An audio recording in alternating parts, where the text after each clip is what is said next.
ಎಲ್ಲರಿಗೂ ನಮಸ್ಕಾರ. ಕೃಷ್ಣಾವತಾರದ ಕಥೆಯನ್ನು ಮತ್ತೆ ಮುಂದುವರಿಸ್ತಾ ಇದ್ದೀನಿ.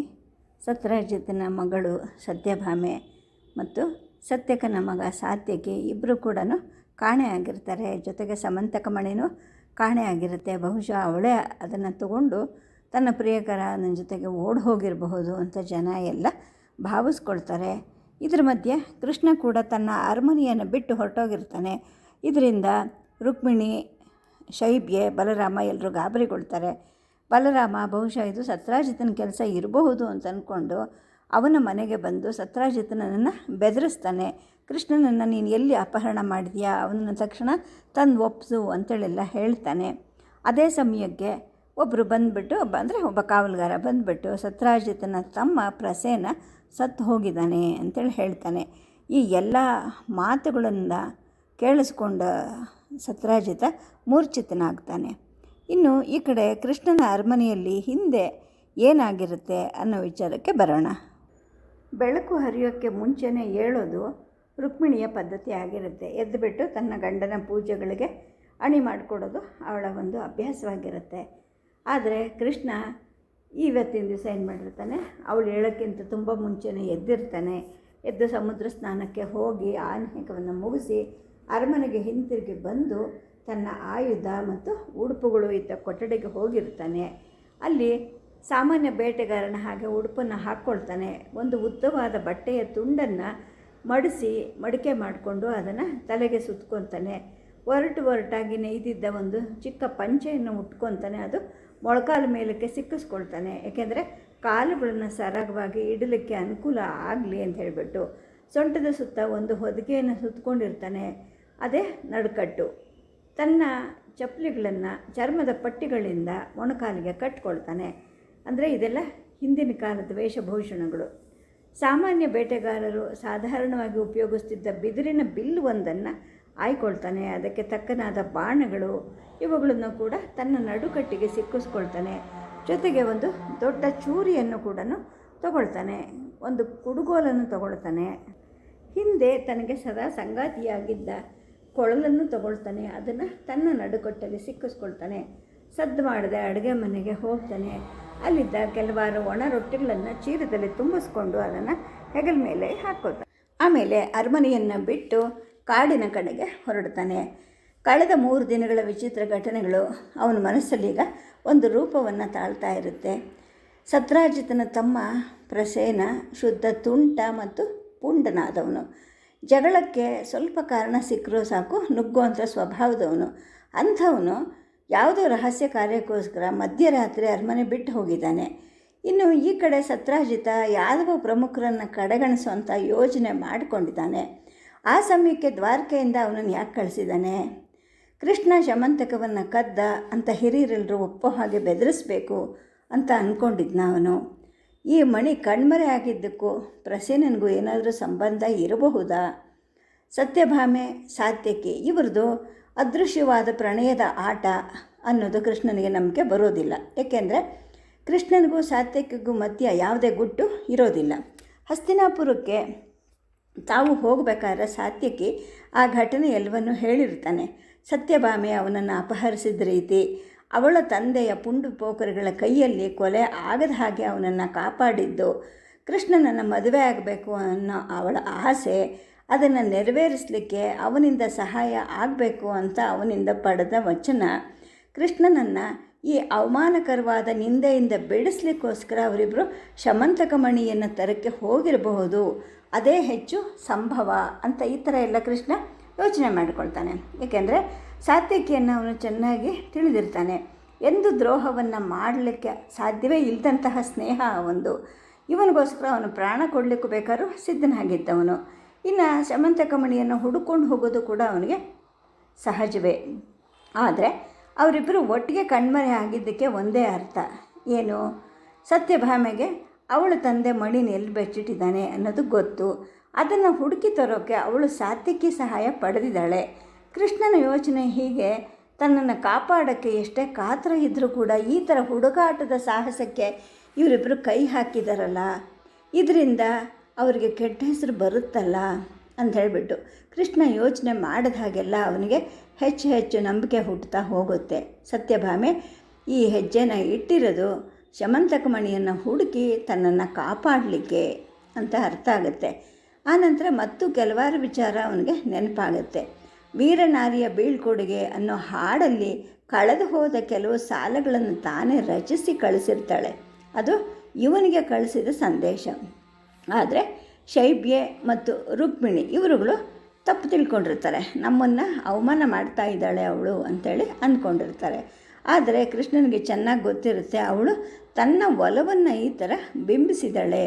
ಏನಂದರೆ ಸತ್ರಾಜಿತನಿಂದ ಅಥವಾ ಉಳಿದ ಯಾದವರಿಂದ ಕೃಷ್ಣನಿಗೆ ಏನನ್ನ ತೊಂದರೆ ಆಗೋದೇ ಆದರೆ ತಾನು ಮೊದಲು ಅದಕ್ಕೆ ಬಲಿಯಾಗ್ತೀನಿ ಅಂತ ಹೇಳಿಬಿಟ್ಟು. ಇನ್ನು ಸತ್ರಾಜಿತನ ಕುಟುಂಬದವರು ಯಾರಿಗೂ ಈ ಹಾಡು ಗೊತ್ತೇ ಇಲ್ಲ ಅಂತ ಅಲ್ಲ, ಕೆಲವರಿಗೆ ಗೊತ್ತಿರುತ್ತೆ. ಇವನು ಸತ್ರಾಜಿತನ ಜೊತೆಗೆ ಮಾತಾಡ್ತಾ ಇದ್ದಾಗ ಅವಳಿಗೆ ಆ ಹಾಡು ಗೊತ್ತಿರೋದಿಲ್ಲ. ಹಾಗಾಗಿ ಕೃಷ್ಣ ಅಣಗಿಸಿರ್ತಾನೆ. ಕ್ಷಾತ್ರ ಧರ್ಮವನ್ನು ಪಣತೊಟ್ಟು ನಿರ್ವಹಿಸುವಂಥ ಸತ್ಯಕನ ಕುಟುಂಬಕ್ಕೆ ಅವಳು ಹೊಂದ್ಕೊಳ್ಳೋಕ್ಕೆ ಸಾಧ್ಯ ಇಲ್ಲ. ಏಕೆಂದರೆ ನಮ್ಮ ಕಡೆ ಎಲ್ಲ ಹೆಣ್ಮಕ್ಳಿಗೂ ಈ ಹಾಡು ಗೊತ್ತಿರುತ್ತೆ, ನಿನ್ನ ಮಗಳಿಗೆ ಅವೆಲ್ಲ ಗೊತ್ತಿರಲ್ಲ ಅಂತ ಇವನು ಅವಳನ್ನು ಅವಹೇಳನ ಮಾಡಿರ್ತಾನೆ. ಆ ಹಾಡಿನ ಸಾಲು ಇವಳಿಗೆ ನಿಜವಾಗ್ಲೂ ಗೊತ್ತಿರೋದಿಲ್ಲ. ಹಾಗಾಗಿ ಸುಭದ್ರೆಯಿಂದ ಅದನ್ನು ಕೇಳಿ ಕಲ್ತ್ಕೊತಾಳೆ. ಆಗ ಈಗ ಅಂದರೆ ಕೃಷ್ಣನಿಗೆ ಅನಿಸುತ್ತೆ ಅವಳಿಗೆ ತಾನು ವೀರಸತಿ ಆಗಬೇಕು, ಅದನ್ನು ಕೃಷ್ಣನಿಗೆ ತೋರಿಸ್ಬೇಕು. ಇದನ್ನು ತೋರ್ಸೋಕ್ಕೋಸ್ಕರ ತನ್ನ ತಂದೆಯ ಪ್ರತಿಷ್ಠೆ, ತನ್ನ ಮರ್ಯಾದೆ, ಕೊನೆಗೆ ತನ್ನ ಪ್ರಾಣ ಬೇಕಾದರೂ ಹೋಗಬಹುದು ಅಂತ ಯೋಚನೆನೂ ಮಾಡದೆ ಅವಳು ಮುಂದಡಿ ಇಟ್ಟಿದ್ದಾಳೆ. ಇಬ್ಬರದು ಹುಡುಗತನ ಆಯಿತು. ಆದರೆ ತನಗೇನು ಧರ್ಮ? ಶಮಂತಕ ಏನಾದರೂ ಆಗಲಿ ಅವರಿಬ್ಬರನ್ನು ಅಪಾಯದಿಂದ ಮತ್ತು ಅವಮಾನದಿಂದ ಕಾಪಾಡಬೇಕು. ಈ ಥರ ನನ್ನನ್ನು ಪ್ರೀತಿಸೋ ಜನ ನನಗೆ ಸಹಾಯ ಮಾಡಬೇಕು ಅಂತ ಹೇಳಿ ನನಗೆ ಮತ್ತಷ್ಟು ಭಾರ ಹೊರಿಸ್ತಾರಲ್ಲ ಅಂತ ಕೃಷ್ಣ ಮನಸ್ಸಿನಲ್ಲೇ ನಗ್ತಾನೆ. ಇನ್ನು ಪ್ರಸೇನ ಮಣಿಯನ್ನು ತೆಗೆದುಕೊಂಡು ಹೋಗ್ತಾ ಇದ್ದಾನೆ ಅಂತ ಸತ್ಯಭಾಮೆಗೆ ಗೊತ್ತಿದ್ದರೆ ಅವನು ಎಲ್ಲಿ ಹೋದ, ಅದರ ದಾರಿ ಎಲ್ಲಿ ಅಂತಲೂ ಅವಳಿಗೆ ಗೊತ್ತಿರಬೇಕು. ಪ್ರಸೇನ ಮಣಿನ ಎಲ್ಲಿಗೆ ತೊಗೊಂಡು ಹೋಗಿರ್ಬೋದು, ಯಾಕೆ ಹೋಗಿರಬಹುದು ಅಂತೇಳಿ ಕೃಷ್ಣ ಯೋಚನೆ ಮಾಡ್ತಾ ಇರ್ತಾನೆ.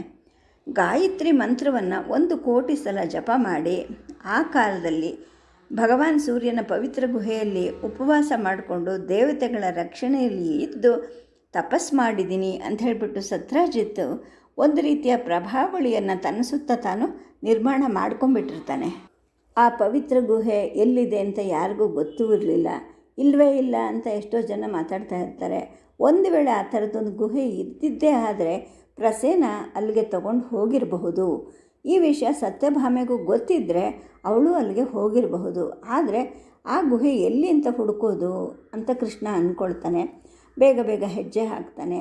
ಆ ಉಜ್ಜಯಂತ ಪರ್ವತದ ಸುತ್ತ ಇದ್ದ ಕಾಡಿನ ದಾರಿ ಅವನಿಗೆ ಬಹಳ ಪರಿಚಿತವಾಗಿರುತ್ತೆ. ಇನ್ನು ಬೆಳಕು ಚೆನ್ನಾಗಿ ಮೂಡೋ ಅಷ್ಟೊತ್ತಿಗೆ ಆ ಬೆಟ್ಟದ ತಪ್ಪಲಲ್ಲಿ ಯಾದವ ಮುಖ್ಯರು ಕಟ್ಕೊಂಡಿದ್ದಂತಹ ಬೇಟೆಯ ಶಿಬಿರಗಳು ಇವನಿಗೆ ಕಂಡು ಬರುತ್ತವೆ. ಅದರ ಹತ್ತಿರ ಹೋಗ್ತಾನೆ. ಸತ್ರಾಜಿತನ ಶಿಬಿರ ಬಾಗಿಲು ಮುಚ್ಚಿರುತ್ತೆ. ಹಾಗಾಗಿ ಇವರೆಲ್ಲರೂ ಮುಂದೆ ಹೋಗಿರಬಹುದು ಅಂತೇಳಿ ಅಂದ್ಕೊಳ್ತಾನೆ. ಇನ್ನು ಸ್ವಲ್ಪ ದೂರ ಮುಂದೆ ಹೋದ್ಮೇಲೆ ಪರ್ವತದ ತುದಿಗೆ ಹತ್ತಕ್ಕೆ ಅಂತ 3 ದಾರಿಗಳಿರುತ್ತೆ. ಅದರಲ್ಲಿ ಒಂದು ದಾರಿಯಲ್ಲಿ ಜನರು ಮತ್ತು ಕುದುರೆಗಳು 1-2 ದಿನದ ಹಿಂದೆ ಓಡಾಡಿದ ಗುರುತು ಬಿದ್ದಿರುತ್ತೆ. ಹಾಗಾಗಿ ಬಹುಶಃ ಅವರು ಈ ದಾರಿಯಲ್ಲಿ ಹೋಗಿರಬಹುದು ಅಂತ ಕೃಷ್ಣ ಆ ದಾರಿಯಲ್ಲಿ ಹೊರಡ್ತಾನೆ. ಹೊತ್ತು ಮೂಡ್ತಾ ಕಾಡೆಲ್ಲ ಬಂಗಾರದ ನೀರು ಚಿಮ್ಕಿಸಿದ ಹಾಗೆ ಹೊಳೆಯೋಕ್ಕೆ ಶುರುವಾಗುತ್ತೆ. ಆಗ ಅಲ್ಲಿದ್ದ ಜಿಂಕೆಗಳ ಗುಂಪು ಇವನನ್ನು ನೋಡಿ ಇವನೇನಾದರೂ ಮಾಡಬಹುದು ಅಂತ ಹೆದರ್ಕೊಂಡು ದಟ್ಟ ಕಾಡಿನ ಒಳಗೆ ಮರೆಯಾಗತ್ವೆ.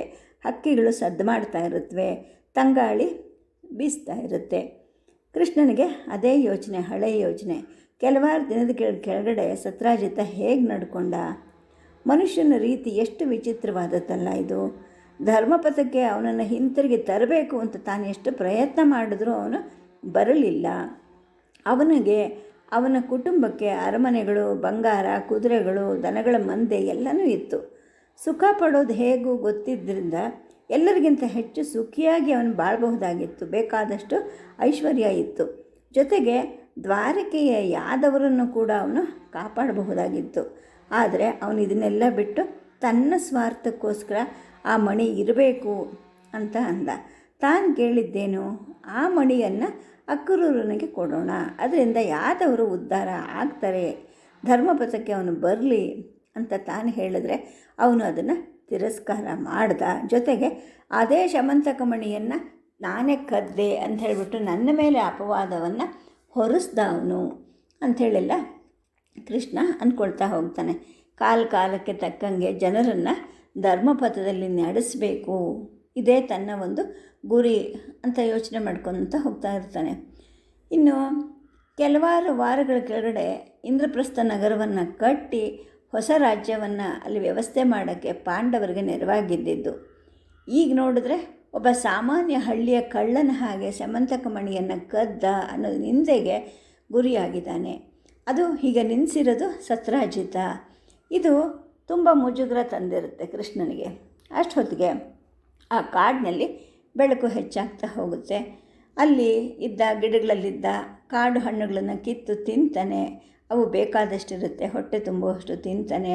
ಬೆಟ್ಟದ ಮೇಲಿಂದ ಜುಳು ಜುಳು ಅಂತ ಇಳಿತಿದ್ದ ತೊರೆ ನೀರನ್ನು ಕುಡಿತಾನೆ. ಮುಂದೆ ಸಾಗ್ತಾನೆ. ಅಲ್ಲಿ ಹದ್ದುಗಳ ಚೀರಾಟ ಕೇಳುತ್ತೆ. ಬೇಗ ಬೇಗ ಆ ಸ್ಥಳಕ್ಕೆ ಹೋಗ್ತಾನೆ. ಅಲ್ಲಿ 2 ಹೆಣ ಬಿದ್ದಿರುತ್ತೆ. ಅವುಗಳ ಮೇಲೆ ಹಾರಾಡಿಕೊಂಡು ತಿರುಗುತ್ತಾ ತಿಂತಾ ಚೀರ್ತಾ ಇರುತ್ತವೆ ಹದ್ದುಗಳು. ಚಿಕ್ಕ ಚಿಕ್ಕ ಹಕ್ಕಿಗಳು ಆ ರಣ ಹದ್ದುಗಳು ಕೆಳಗೆ ಉದುರಿಸಿರೋ ಮಾಂಸದ ಚೂರುಗಳನ್ನು ಎತ್ತುಕೊಂಡು ತಿಂತಾ ಇರುತ್ತೆ. ಹದ್ದುಗಳನ್ನು ಓಡಿಸ್ಕೊಂತ ಆ ಅಸ್ಥಿಪಂಜರಗಳಿಗೆ ಅಂಟಿದ್ದ ಮಾಂಸವನ್ನು ನೆಕ್ಕೋಕ್ಕೆ ಅಂತ ಅಲ್ಲಿ ನರಿಗಳ ಗುಂಪಿರುತ್ತೆ. ಕೃಷ್ಣ ಒಂದು ಹೆಣದ ಹತ್ರಕ್ಕೆ ಹೋಗ್ತಾನೆ. ತನ್ನ ಕುಡುಗೋಲನ್ನು ಬೀಸ್ತಾನೆ. ಅಲ್ಲಿದ್ದ ಹದ್ದುಗಳನ್ನು ಬೆದರಿಸಿ ಓಡಿಸ್ತಾನೆ. ಅಲ್ಲಿ ಒಂದು ಕುದುರೆಯ ಅಸ್ಥಿಪಂಜರ ಇರುತ್ತೆ, ಜೀನು ಕಟ್ಟಿದ್ದು ಹಾಗೇ ಇರುತ್ತೆ. ಇನ್ನೊಂದು ಹೆಣ ಇತ್ತಲ್ಲ, ಅದನ್ನು ಹದ್ದುಗಳು ತಿಂತಾ ಇರುತ್ತವೆ. ಕೃಷ್ಣ ಆ ಕಡೆ ಹೋಗಿ ನೋಡ್ತಾನೆ. ಅದು ಒಬ್ಬ ಮನುಷ್ಯನ ಹೆಣ. ಆ ಎಲುಬಿನ ಹಂದರಕ್ಕೆ ಅಂಟಿಕೊಂಡಿದ್ದ ಮಾಂಸವನ್ನು ಹದ್ದು ಹೆಕ್ಕಿ ತಿಂತಿರುತ್ತೆ. ಅದರ ಕಡೆಗೆ ಕೃಷ್ಣ ಬಾಣವನ್ನು ಬಿಡ್ತಾನೆ. ಆ ಬಾಣ ತಗಲಿ ಆ ಹದ್ದು ಪಟಪಟ ಅಂತ ಚೀರ್ತಾ ಸತ್ತು ಬೀಳುತ್ತೆ. ಉಳಿದ ಹದ್ದುಗಳು ಕೂಡ ಹೆದರಿ ಚೀರ್ಕೊಂಡು ಮುಗಿಲಿನ ಕಡೆಗೆ ಹಾರುತ್ತವೆ. ಮತ್ತು ಇನ್ನೊಂದು ಹದ್ದು ಆ ಹೆಣದ ಹತ್ತಿರಕ್ಕೆ ಹೋಗೋಕ್ಕೆ ಪ್ರಯತ್ನ ಮಾಡುತ್ತೆ. ಕೃಷ್ಣ ಮತ್ತೊಂದು ಬಾಣವನ್ನು ಬಿಡ್ತಾನೆ, ಅದು ಸತ್ತು ಬೀಳುತ್ತೆ. ಈಗ ಎಲ್ಲ ಹದ್ದುಗಳು ಅಲ್ಲಿಂದ ಓಡಿ ಹೋಗುತ್ತವೆ. ಸರಿ, ಕೃಷ್ಣ ಆ ಹೆಣದ ಹತ್ತಿರಕ್ಕೆ ಬರ್ತಾನೆ. ಬಹಳ ಘೋರವಾಗಿದ್ದಂತಹ ಮನುಷ್ಯನ ಶರೀರವಾಗಿರುತ್ತದು. ಮುಖ, ತಲೆ ಇದ್ದ ಕಡೆಯೆಲ್ಲ ಇನ್ನು ಕೆಲವು ಕೂದಲು, ಒಂದಷ್ಟು ಗಡ್ಡ ಉಳ್ಕೊಂಡಿರುತ್ತೆ. ಆ ಮನುಷ್ಯ ಕಟ್ಕೊಂಡಿದ್ದ ಪಂಚೆ, ಚಿಂದಿಗಳು ಇನ್ನು ಸೊಂಟಕ್ಕೆ ಅಂಟ್ಕೊಂಡಿರುತ್ತವೆ. ಒಂದು ಬಿಲ್ಲು ಮತ್ತು ಬಾಣ ತುಂಬಿರೋ ಒಂದು ಬತ್ತಳಿಕೆ, ಒಂದು ಕತ್ತಿ ಆ ಹೆಣದ ಪಕ್ಕ ಬಿದ್ದಿರುತ್ತೆ. ಅವನ ಬೆನ್ನು ಮೂಳೆ 2 ಮುರಿದು ಹೋಗಿರುತ್ತೆ. ಯಾವುದೋ ಒಂದು ಮಹಾಬಲಶಾಲಿ ಕೈನ ಏಟದು ಅಂತ ಕೃಷ್ಣನಿಗೆ ಅನಿಸುತ್ತೆ. ಯಾವ ಮನುಷ್ಯನೂ ಅವನನ್ನು ಕೊಂದ ಹಾಗೆ ಅನ್ನಿಸ್ತಿರೋದಿಲ್ಲ. ಯಾವುದೋ ಬಲಿಷ್ಠವಾದ ಮೃಗ ಈ ಕೆಲಸ ಮಾಡಿರಬೇಕು ಅಂತ ಅಂದ್ಕೊಳ್ತಾನೆ. ಕೆಳಕ್ಕೆ ಬಾಗ್ತಾನೆ. ಆ ಮನುಷ್ಯನನ್ನು ಗುರುತಿಸೋಕ್ಕೆ ಅಂತ ಪ್ರಯತ್ನ ಮಾಡ್ತಾನೆ.